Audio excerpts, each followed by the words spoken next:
Les Amish sont connus dans le monde entier pour leurs vêtements simples, leurs chariots tirés par des chevaux et leur rejet de la technologie. De l'extérieur, ils semblent vivre une existence paisible, à l'écart du bruit du XXIe siècle. Cependant, des histoires troublantes circulent au sein de leur communauté fermée et n'atteignent jamais les oreilles extérieures.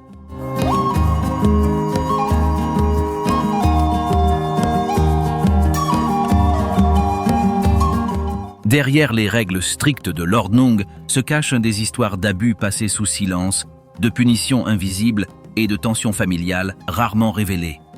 Des soupçons de transactions commerciales cachées, de pactes secrets avec des étrangers et de disparitions inexpliquées alimentent un réseau de rumeurs qui s'agrandit à chaque génération. Les jeunes sont confrontés à des dilemmes marqués par la peur de l'exclusion, tandis que les femmes portent des responsabilités et une surveillance qui les lient à vie.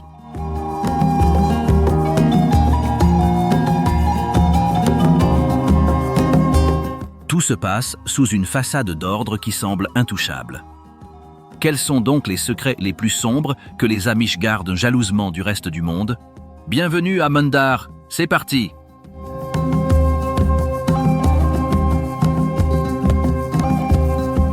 Les origines. De la persécution à l'isolement. Au XVIe siècle, l'Europe traverse une période de troubles religieux.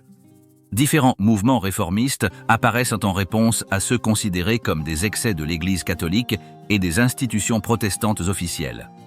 Parmi eux se trouvaient les anabaptistes, qui défendaient le baptême réservé aux adultes et prônaient une séparation stricte entre la foi et le gouvernement. Ce groupe fut bientôt persécuté par les autorités civiles et ecclésiastiques, considéré comme une menace pour l'ordre établi. De ce tronc sont nés les Ménonites, inspirés par Menno Simons, un prêtre hollandais qui prônait la paix, le rejet de la violence et une vie communautaire austère. Cependant, tout le monde n'était pas contenu parmi les Ménonites. Jacob Ammann, un dirigeant suisse, pense que la communauté est à la disposition de ses princes. À la fin du XVIIe siècle, Ammann rompt avec les Ménonites en proposant une approche beaucoup plus stricte de la vie en communauté, de l'isolement et de l'obéissance. Ceux qui le suivaient devinrent connus sous le nom d'Amish. La pression ne s'arrête pas après la séparation. Dans des territoires comme la Suisse, l'Alsace et le sud de l'Allemagne, les Amish ont été confrontés à la confiscation de leurs terres, à des amendes, à des expulsions et à des tentatives de contrôle politique. Leurs coutumes étaient gênantes aux yeux des autorités, qui les considéraient comme un défi aux structures locales. Face à cette situation, de nombreuses familles ont choisi d'émigrer, cherchant un endroit où les pourraient maintenir leurs croyances sans interférence extérieure. L'Amérique du Nord, avec ses promesses de liberté religieuse, offre cette opportunité. Les premières colonies Amish ont été installées en Pennsylvanie au cours du XVIIIe siècle. Après les débuts, une fois l'attention portée, non seulement pour leur rejet de l'environnement urbain et de la modernité, mais aussi pour leur modèle autosuffisant. Ils cultivaient la terre, construisaient des maisons de leurs propres mains, élevaient des animaux et fabriquaient presque tout ce qu'ils consommaient. Le dialecte local, ainsi que le nom Pennsylvania Dutch, renforçaient l'identité, tandis que ces réseaux d'échanges internes renforçaient l'économie locale.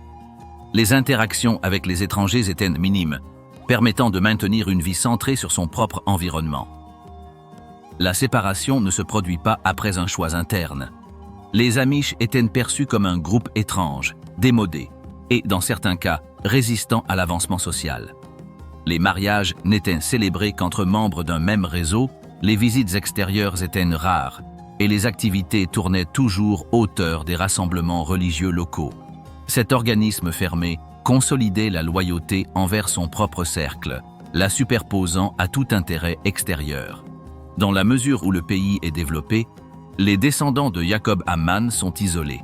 L'arrivée du développement électrique, automobile et industriel ne doit pas être modifiée dans ses fondements essentiels. Bien que certaines communautés procèdent généralement à des ajustements pratiques, comme l'utilisation de batteries ou la localisation de moyens de transport externes pour des baisers spécifiques, la tendance principale est de rester une société parallèle, régie par ses propres critères, éloignée de la dynamique dominante. Les piliers qui assurent cette résistance sont un système de règles qui ne définissent pas les frontières entre l'intérieur et l'extérieur du groupe. Ces dispositions varient légèrement selon les régions, mais leur objectif principal était le même: définir clairement les attentes et prévenir les écarts. Les sanctions en cas de non-respect peuvent inclure des avertissements, des restrictions sociales ou, dans les cas graves, l'isolement total du contravenant. La croissance démographique a été soutenue. En 1900, le groupe comprenait 5000 personnes aux États-Unis. En 1950, ce chiffre se rapprochait des 20 000. Au début du XXIe siècle, il comptait plus de 150 000 membres. Cette augmentation ne s'explique pas seulement par l'émigration initiale, mais aussi par les familles élargies, qui comptaient généralement 6 enfants ou plus, et par la rétention réussie des jeunes au sein du groupe. De plus, l'expansion dans de nouveaux territoires, tels que l'Ohio, l'Indiana, New York et le Missouri, a sa présence. Loin d'être un rejet absolu de tout progrès, les communautés ont développé une remarquable capacité d'adaptation sélective. Bien qu'ils évitaient de posséder des voitures, ils autorisaient le transport sous contrat pour répondre aux besoins logistiques.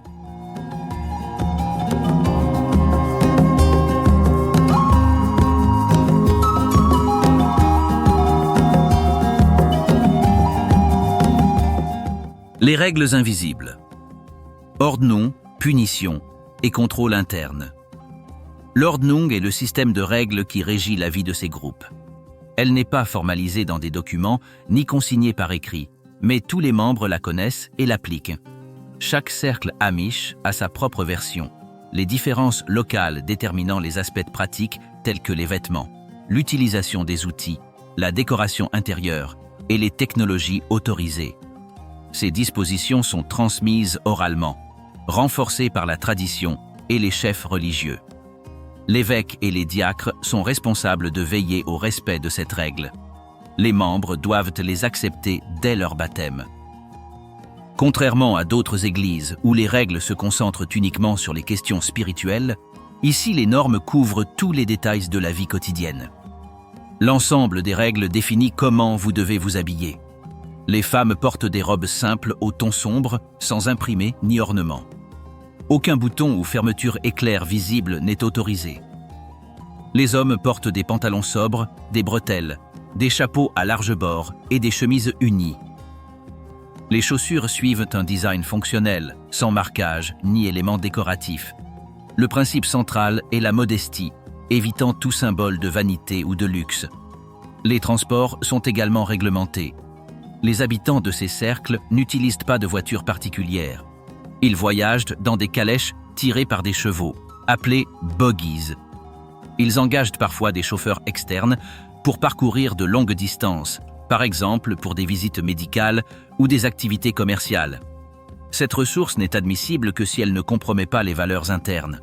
La possession et l'utilisation directe de véhicules à moteur sont considérées comme non conformes à la réglementation.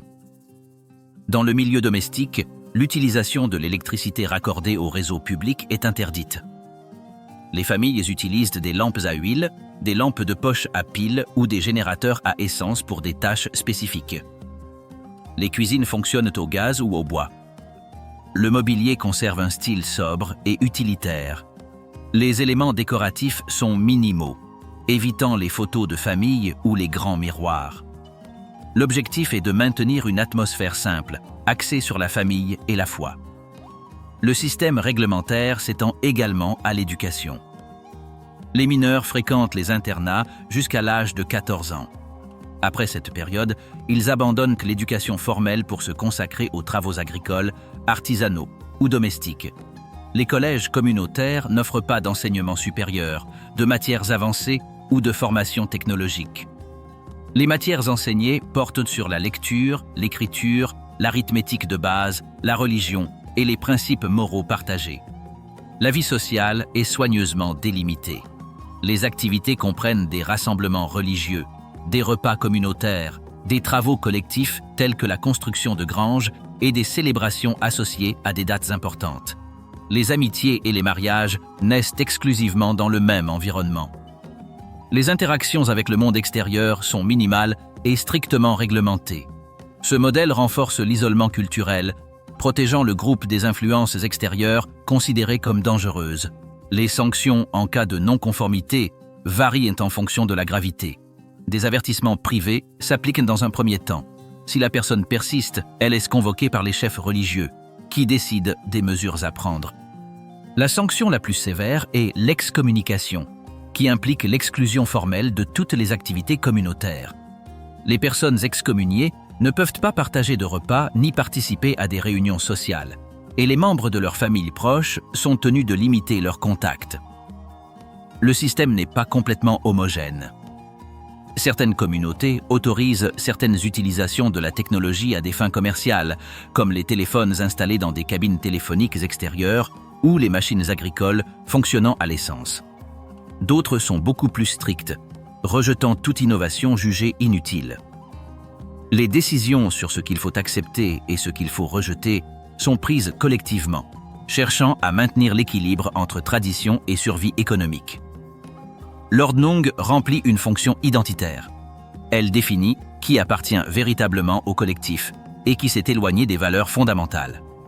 Le respect de ces règles est considéré comme un moyen de protéger l'âme, la famille et la stabilité intérieure. Grâce à ce cadre de règles, chaque membre est assuré d'agir conformément à un objectif commun, renforçant ainsi la cohésion du groupe.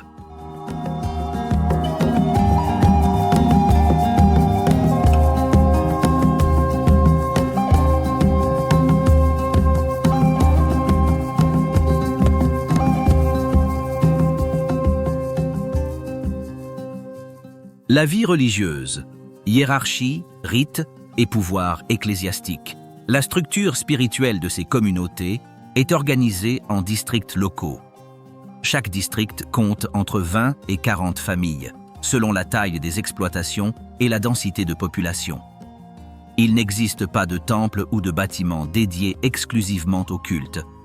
Les cérémonies ont lieu au domicile des membres à tour de rôle. Les réunions ont lieu toutes les 2 semaines et durent plusieurs heures, combinant lecture biblique, hymnes, prières et enseignements liés à la vie collective. Le leadership repose sur des personnalités spécifiques, l'évêque, les ministres et le diacre. L'évêque, la plus haute autorité du district, supervise les baptêmes, les mariages, les excommunications et l'application des principes communautaires. Les ministres soutiennent la prédication et aident à prendre des décisions importantes. Le diacre gère des tâches pratiques telles que la coordination de l'aide aux familles dans le besoin et la gestion des ressources communes. Aucun de ces postes n'est rémunéré. Ceux qui les occupent poursuivent de leur travail agricole ou artisanal, intégrant leur rôle religieux à la vie quotidienne. La sélection des dirigeants ne se fait pas par le biais de candidatures ouvertes ou d'élections publiques. Lorsqu'un poste devient vacant, un processus combinant propositions communautaires et tirage au sort est mis en œuvre. Les membres suggèrent des noms d'hommes exemplaires et un tirage au sort est organisé parmi eux à l'aide de Bibles portant des inscriptions cachées.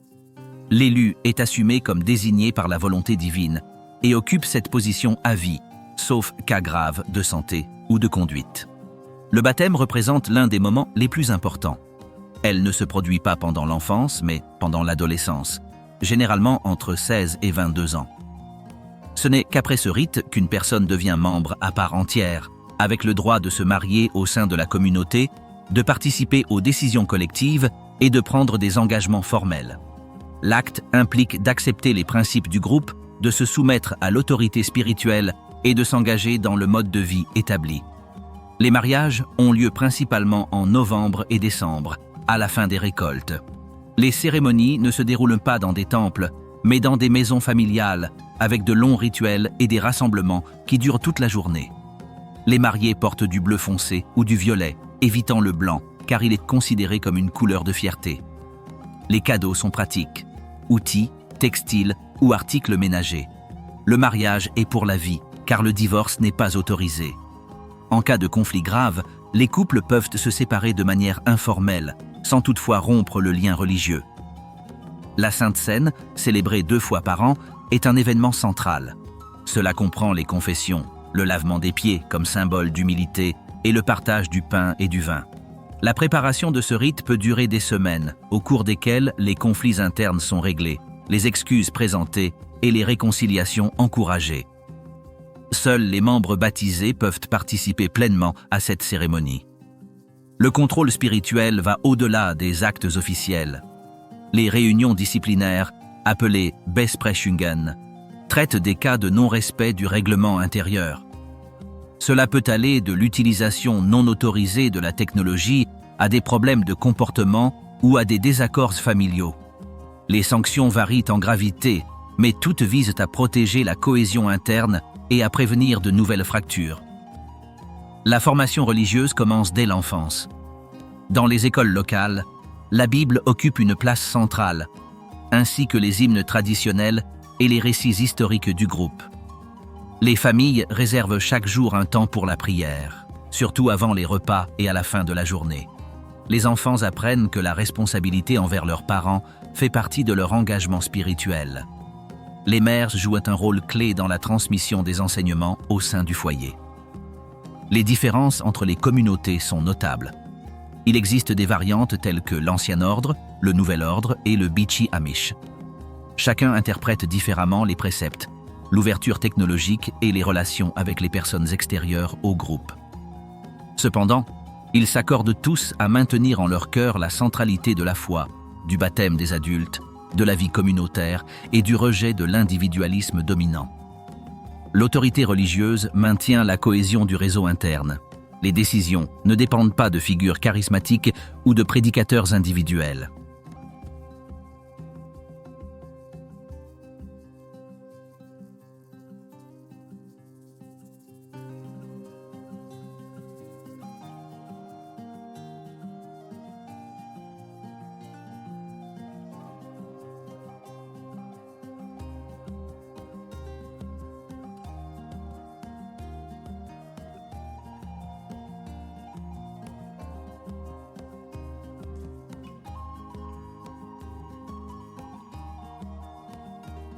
La vie religieuse, hiérarchie, rite et pouvoir ecclésiastique. La structure spirituelle de ces communautés est organisée en districts locaux.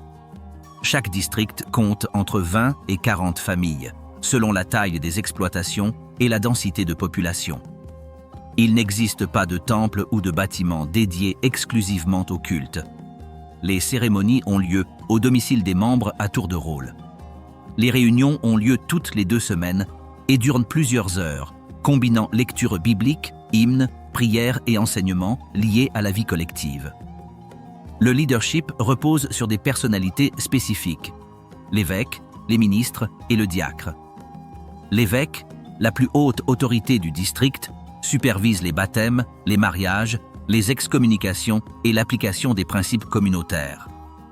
Les ministres soutiennent la prédication et aident à prendre des décisions importantes. Le diacre gère des tâches pratiques telles que la coordination de l'aide aux familles dans le besoin et la gestion des ressources communes. Aucun de ces postes n'est rémunéré. Ceux qui les occupent poursuivent de leur travail agricole ou artisanal, intégrant leur rôle religieux à la vie quotidienne. La sélection des dirigeants ne se fait pas par le biais de candidatures ouvertes ou d'élections publiques. Lorsqu'un poste devient vacant, un processus combinant propositions communautaires et tirage au sort est mis en œuvre. Les membres suggèrent des noms d'hommes exemplaires et un tirage au sort est organisé parmi eux à l'aide de Bibles portant des inscriptions cachées. L'élu est assumé comme désigné par la volonté divine et occupe cette position à vie, sauf cas graves de santé ou de conduite. Le baptême représente l'un des moments les plus importants. Elle ne se produit pas pendant l'enfance, mais pendant l'adolescence, généralement entre 16 et 22 ans. Ce n'est qu'après ce rite qu'une personne devient membre à part entière, avec le droit de se marier au sein de la communauté, de participer aux décisions collectives et de prendre des engagements formels. L'acte implique d'accepter les principes du groupe, de se soumettre à l'autorité spirituelle et de s'engager dans le mode de vie établi. Les mariages ont lieu principalement en novembre et décembre, à la fin des récoltes. Les cérémonies ne se déroulent pas dans des temples, mais dans des maisons familiales, avec de longs rituels et des rassemblements qui durent toute la journée. Les mariés portent du bleu foncé ou du violet, évitant le blanc, car il est considéré comme une couleur de fierté. Les cadeaux sont pratiques. Outils, textiles ou articles ménagers. Le mariage est pour la vie, car le divorce n'est pas autorisé. En cas de conflit grave, les couples peuvent se séparer de manière informelle, sans toutefois rompre le lien religieux. La Sainte Seine, célébrée 2 fois par an, est un événement central. Cela comprend les confessions, le lavement des pieds comme symbole d'humilité et le partage du pain et du vin. La préparation de ce rite peut durer des semaines, au cours desquelles les conflits internes sont réglés, les excuses présentées et les réconciliations encouragées. Seuls les membres baptisés peuvent participer pleinement à cette cérémonie. Le contrôle spirituel va au-delà des actes officiels. Les réunions disciplinaires, appelées Besprechungen, traitent des cas de non-respect du règlement intérieur. Cela peut aller de l'utilisation non autorisée de la technologie à des problèmes de comportement ou à des désaccords familiaux. Les sanctions varient en gravité, mais toutes visent à protéger la cohésion interne et à prévenir de nouvelles fractures. La formation religieuse commence dès l'enfance. Dans les écoles locales, la Bible occupe une place centrale, ainsi que les hymnes traditionnels et les récits historiques du groupe. Les familles réservent chaque jour un temps pour la prière, surtout avant les repas et à la fin de la journée. Les enfants apprennent que la responsabilité envers leurs parents fait partie de leur engagement spirituel. Les mères jouent un rôle clé dans la transmission des enseignements au sein du foyer. Les différences entre les communautés sont notables. Il existe des variantes telles que l'Ancien Ordre, le Nouvel Ordre et le Beachy Amish. Chacun interprète différemment les préceptes, l'ouverture technologique et les relations avec les personnes extérieures au groupe. Cependant, ils s'accordent tous à maintenir en leur cœur la centralité de la foi, du baptême des adultes, de la vie communautaire et du rejet de l'individualisme dominant. L'autorité religieuse maintient la cohésion du réseau interne. Les décisions ne dépendent pas de figures charismatiques ou de prédicateurs individuels.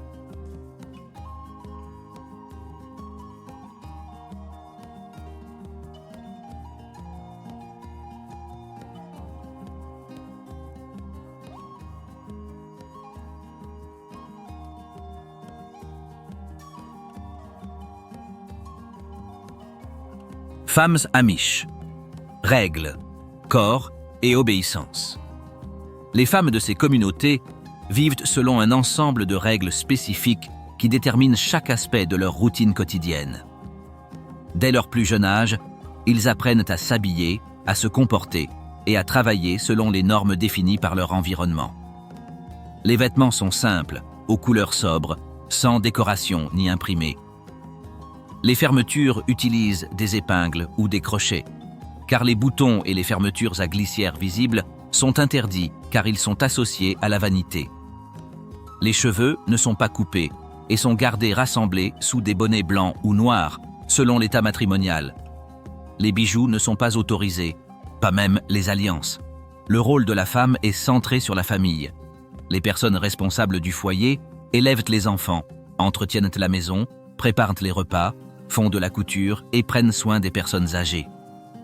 Dès leur plus jeune âge, les filles participent aux tâches ménagères, apprennent à cuisiner, à coudre, à conserver les produits et à prendre soin des enfants. Durant l'adolescence, elles assument l'entière responsabilité des routines familiales, travaillant aux côtés de leur mère et de leurs sœurs pour assurer la continuité du travail. Le mariage est considéré comme un engagement permanent. Les jeunes femmes se marient généralement entre 18 et 22 ans, après avoir été officiellement baptisées. Il n'y a pas de rendez-vous privé ni de longue fréquentation. La parade nuptiale se déroule sous surveillance, principalement lors de rassemblements collectifs tels que des chants. Une fois fiancées, les épouses acceptent les décisions de leur mari et remplissent leurs obligations domestiques. L'accès à l'éducation formelle est limité. Les filles terminent l'école à 14 ans, tout comme les garçons, mais ne passent pas aux études externes. Les compétences acquises sont principalement pratiques.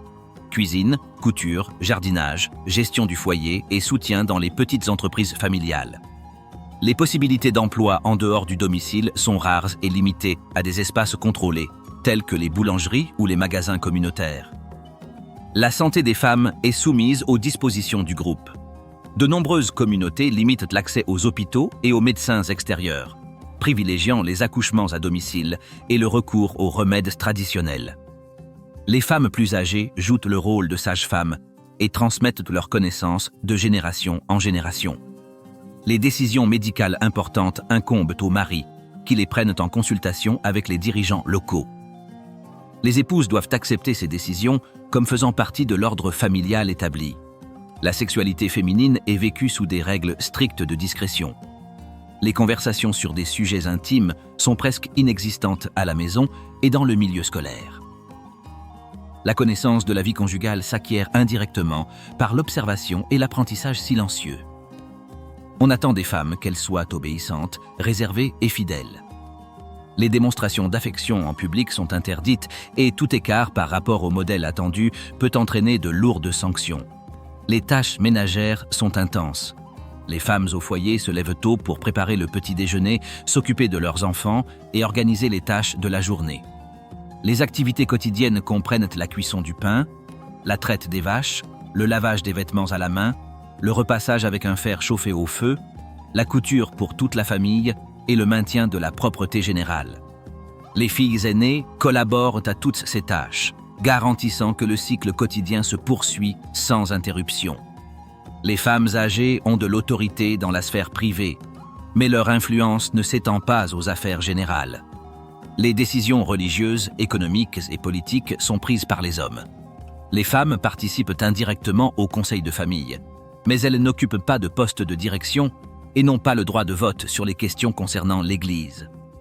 Leur influence se concentre à la maison, où ils organisent les routines et transmettent les coutumes aux générations suivantes. La mode extérieure n'a pas sa place dans la vie féminine du groupe. Ils ne se maquillent pas, ne se coupent pas les cheveux, ne se teignent pas les cheveux gris et n'achètent pas de vêtements industriels. Tous les costumes sont fabriqués en interne, selon des modèles approuvés collectivement. Les robes sont longues, avec des manches arrivant jusqu'au coude ou au poignet, et les chaussures sont en cuir noir, sans talons. Les chapeaux et les casquettes ont une fonction symbolique, représentant la soumission et l'humilité devant le divin et l'environnement social.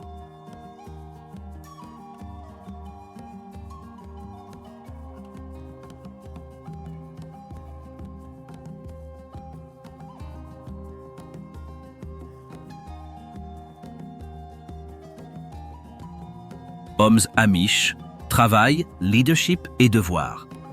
Les hommes de ces communautés remplissent des fonctions centrales au sein de la structure collective. Dès leur plus jeune âge, ils sont préparés à assumer des responsabilités professionnelles, familiales et spirituelles. Dès l'âge de 5 ou 6 ans, ils accompagnent leurs parents dans les travaux agricoles, apprenant à labourer, à soigner les animaux, à construire des structures en bois et à réparer des outils. Le travail physique est considéré comme un élément essentiel du développement masculin, et la capacité à subvenir aux besoins d'une famille est considérée comme une mesure d'engagement et de maturité. L'accès à l'éducation est limité, tout comme pour les femmes. Les enfants fréquentent les écoles locales jusqu'à l'âge de 14 ans, où ils acquièrent des compétences de base en lecture, en écriture et en mathématiques. Après cette période, ils abandonnent la formation académique formelle pour se consacrer à un travail à temps plein dans des fermes, des ateliers de menuiserie, des forges ou des entreprises familiales. Les compétences pratiques sont transmises de génération en génération, sans nécessité de certifications externes ou de formation formelle. Le rôle de pourvoyeur incombe entièrement aux hommes. Ils gèrent les finances du ménage, prennent des décisions économiques et représentent la famille dans les affaires de la communauté. Le travail comprend l'agriculture intensive, la fabrication artisanale de meubles, la production laitière, les structures métalliques et les outils. Les hommes sont chargés de négocier les prix, de vendre les produits sur les marchés extérieurs et de coordonner les activités génératrices de revenus pour l'unité familiale. Le leadership religieux est exclusivement réservé aux hommes. Eux seuls peuvent occuper les fonctions d'évêque, de ministre ou de diacre, diriger les cérémonies et faire respecter les règles de la communauté. La préparation à ces rôles ne repose pas sur des études théologiques, mais sur la réputation interne, l'expérience de vie et l'engagement personnel envers les principes du groupe. Les dirigeants sont choisis par tirage au sort parmi les hommes proposés par la congrégation, en supposant que le résultat soit la volonté divine. Le mariage est considéré comme une obligation pour les adultes. Ceux qui restent célibataires sont considérés comme incomplets dans le cadre social. Le processus de cour se déroule sous surveillance, dans des espaces collectifs tels que des rassemblements de chants, des foires agricoles ou des événements religieux. Une fois mariés, les hommes assument l'entière responsabilité du ménage, prenant les décisions concernant le logement, le travail, l'éducation des enfants et la résolution des conflits. La fidélité et la disponibilité constante sont les piliers du modèle masculin. La manipulation des outils et des technologies limitées est la tâche des hommes. Bien que de nombreuses avancées modernes soient rejetées, l'utilisation de certains équipements mécaniques, tels que les générateurs à essence, les outils pneumatiques et les machines agricoles sans composants électroniques, est autorisée. Les hommes sont chargés de maintenir ces équipements opérationnels, assurant ainsi la productivité des fermes et des ateliers. Les décisions concernant les innovations à adopter sont prises conjointement, mais leur mise en œuvre pratique est dirigée par eux. Les heures de travail sont longues. Les hommes commencent avant l'aube, travaillant dans les champs, les écuries ou les ateliers jusqu'à tard dans la nuit. Les activités comprennent la plantation, la récolte, la réparation des clôtures, la construction de bâtiments, le transport des produits et la négociation des ventes. Les jeunes collaborent aux côtés de leurs parents et de leurs frères et sœurs plus âgés, apprenant chaque tâche directement, sans instruction formelle ni intervention d'experts extérieurs. Ce travail partagé renforce la solidarité masculine interne.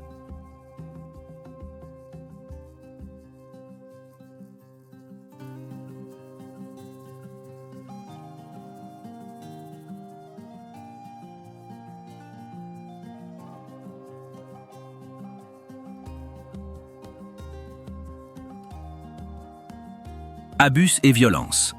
Des secrets enfouis. Dans les environnements fermés, les mécanismes de contrôle social non seulement régulent les normes visibles, mais font également taire les conflits internes. Les signalements d'abus physiques, émotionnels ou sexuels sont rarement révélés. Les victimes, principalement des femmes et des mineurs, sont confrontées à des barrières culturelles, familiales et religieuses qui rendent difficile de briser le silence. Les structures de pouvoir, centrées sur les dirigeants locaux et les familles élargies, minimisent les plaintes pour éviter les scandales et protéger les réputations collectives. L'accès restreint aux services externes aggrave cette situation. Dans de nombreuses régions, les membres évitent les hôpitaux, les travailleurs sociaux et les autorités de l'État, préférant résoudre les problèmes au sein du cercle. Les décisions privilégient souvent l'unité interne plutôt que la protection individuelle, limitant les réponses aux avertissements privés, aux réunions de famille ou, dans les cas les plus graves, à l'excommunication. L'absence d'intervention spécialisée laisse les victimes exposées et sans ressources efficaces. L'isolement géographique renforce le confinement. De nombreuses communautés résident dans des zones rurales éloignées des centres urbains, ce qui réduit les contacts avec les institutions officielles et limite les voies d'évacuation. Cette distance renforce l'autonomie interne, mais rend en même temps difficile l'accès à l'aide extérieure. Les plaintes formelles sont rares, non seulement par peur, mais aussi parce que de nombreuses personnes ne connaissent pas les procédures juridiques ou craignent les conséquences sociales qui pourraient peser sur toute la famille. L'enfance au sein de ces groupes est marquée par une obéissance absolue. La structure hiérarchique, dans laquelle les adultes exercent une autorité incontestable, crée un environnement dans lequel les mineurs ne peuvent pas exprimer leur désaccord ou remettre en question les directives. La discipline physique, modérée mais présente, est acceptée comme faisant partie du processus éducatif. Les écoles, étant contrôlées en interne, manquent de surveillance externe et les enseignants appartiennent au même environnement, renforçant les mêmes règles. Les femmes sont confrontées à des restrictions encore plus sévères. Leur rôle subalterne au sein du foyer et du groupe limite leur capacité à signaler les agressions. Dépendantes économiquement de leur mari, sans réseaux extérieurs et prisonnières de normes religieuses qui renforcent l'obéissance, rares sont celles qui parviennent à s'échapper ou à résister. Les décisions importantes concernant la santé la discipline et les conflits sont prises par les hommes, laissant les épouses dans une position de vulnérabilité constante. Les cas documentés par les journalistes et les enquêteurs extérieurs révèlent un schéma constant, une dissimulation systématique. Lorsque des problèmes graves surviennent, le groupe choisit de les résoudre en privé, évitant l'intervention d'autorités extérieures. Les autorités locales, confrontées à un front fermé, ont beaucoup de mal à enquêter. Les témoignages d'anciens membres montrent que de nombreuses victimes considèrent qu'il est pratiquement impossible de quitter le groupe, compte tenu de leurs limites éducatives, économiques et émotionnelles. La négligence médicale représente une autre dimension du problème. Dans de nombreux cas, les familles refusent le traitement pour des raisons religieuses, exposant ainsi leurs enfants à des maladies et à des complications évitables. Les accouchements à domicile, sans assistance professionnelle, augmentent les risques pour les mères et les bébés. Les décisions en matière de santé sont prises au sein du noyau, privilégiant la tradition aux recommandations externes. Les systèmes de sanctions internes ne garantissent pas toujours la justice. Les avertissements et les réunions disciplinaires ont une portée limitée et ne traitent pas des infractions qui nécessiteraient une intervention de l'État. Sans plainte formelle, les autorités ne peuvent pas agir et les mécanismes internes privilégient la stabilité environnementale.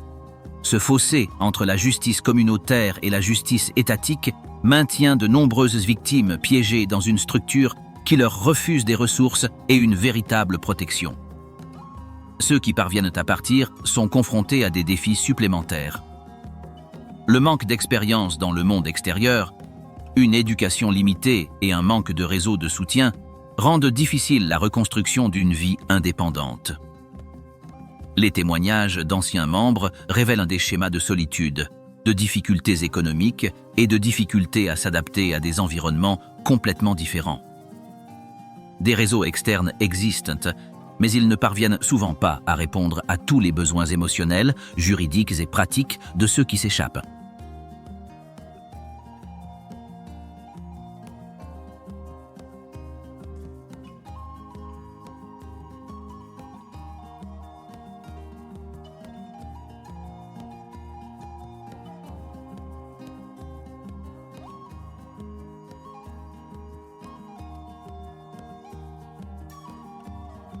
Crimes, légendes et rumeurs.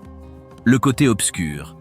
Les communautés amish, connues à l'extérieur pour leur image de paix, de simplicité et de dévouement, sont également entourées d'histoires sombres qui circulent à l'intérieur et à l'extérieur de leurs frontières.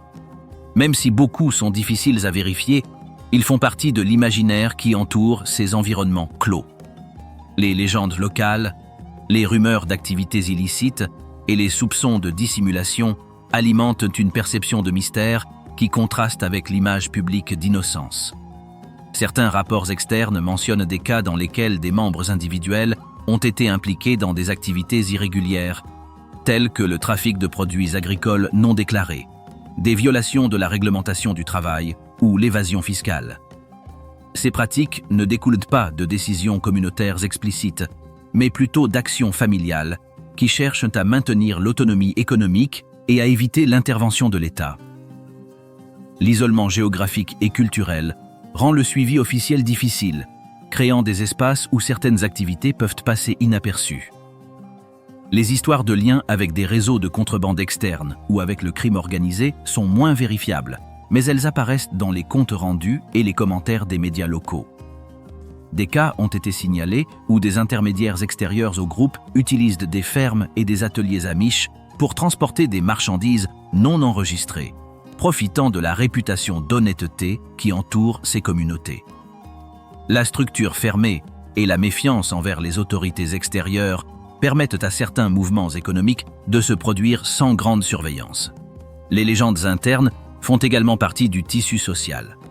Certaines histoires parlent de punitions secrètes infligées à ceux qui enfreignent les règles, de récits de disparitions inexpliquées ou de rumeurs de rituels anciens existant encore dans des régions reculées.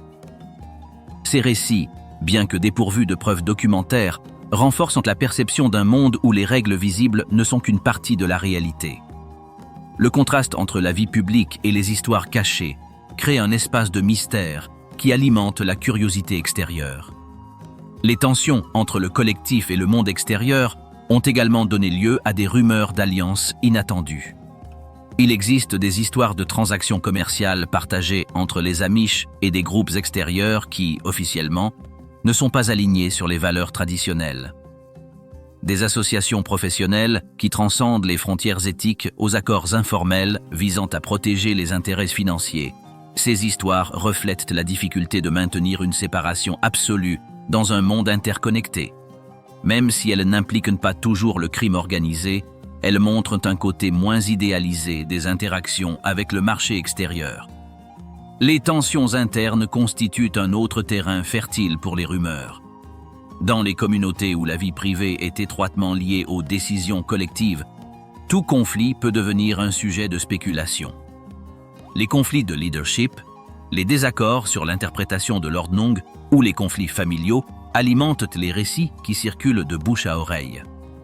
Le manque d'accès aux médias externes amplifie la puissance de ces rumeurs, car il n'existe aucun canal officiel pour clarifier ou démentir ces informations. Les perceptions externes contribuent également à la construction de mythes. La fascination du grand public pour les secrets de groupes isolés tend à exagérer ou à déformer certains éléments. Des films, des documentaires et des romans ont dépeint les Amish comme le décor d'histoires d'horreur, de crimes et de rébellions cachées. Bien que beaucoup de ces représentations ne correspondent pas à la vie quotidienne, elles influencent la façon dont ces environnements sont perçus de l'extérieur, alimentant une double image entre simplicité apparente et obscurité souterraine. Tout au long de cette tournée, il est devenu clair que les Amish ne sont pas seulement un groupe de personnes qui s'habillent avec des vêtements démodés ou une communauté qui rejette la technologie. L'isolement n'est pas seulement géographique.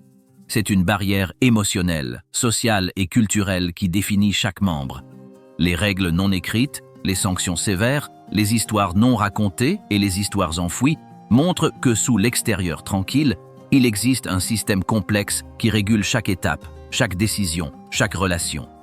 Comprendre les secrets les plus sombres des Amish, c'est reconnaître que leur isolement les protège non seulement du monde extérieur, mais englobe également des dynamiques que peu ont pu observer de près, laissant une marque profonde sur chaque vie qui passe entre leurs mains.